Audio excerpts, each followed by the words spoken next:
Now, temperatures are soaring across much of Australia today, and the town of Coober Pedy in South Australia is expecting a top of 46 degrees. The people of Coober Pedy are accustomed to heat, with many residents living underground to escape the soaring temperatures. Well, CEO of the District Council of Coober Pedy, Dean Miller, says it's been a great way for the town to adapt to the extreme heat.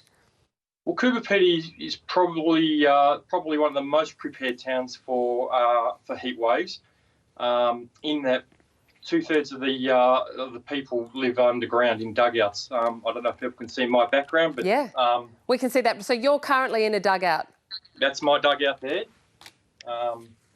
Yep. So just explain how those work to people who don't understand. Is your house on top and you've got this dugout area underneath, or this is where you live the whole time? Their homes underground, subterranean. So my house is a good example. I have kitchen, bathroom. The wet areas at ground level, and I will need the air conditioner on for that today. And then I walk down 10 steps and I'm in my dugout. And the amazing thing is it's a constant temperature of about 22, 23 degrees. And you don't require any air conditioning or heating in winter. But not everyone lives in a dugout, and for cultural reasons, the Aboriginal community tend not to live in dugouts. They have above ground housing. Yep. And one of the challenges that we have is that the cost of electricity means that people don't. They can't afford to have their air conditioner on all day. So that's a particular challenge. And an even bigger challenge is the cost of water in Coober Pedy. So compared to metropolitan Adelaide, our water is almost 3 times as expensive. Wow. And that's an issue that we're talking to government at the moment. So whilst people in dugouts will be fine today, we're really concerned about the people that live above ground in houses above ground, and also people that are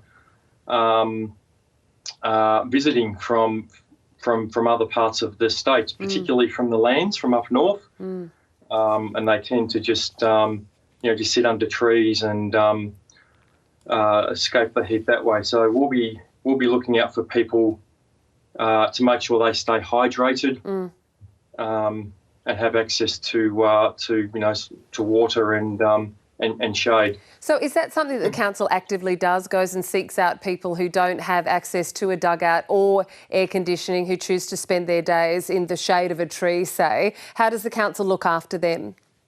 It's not actually a council responsibility, but and I'm not sure whether other organisations do, but I'll go for a drive myself. We know the areas where people tend to congregate.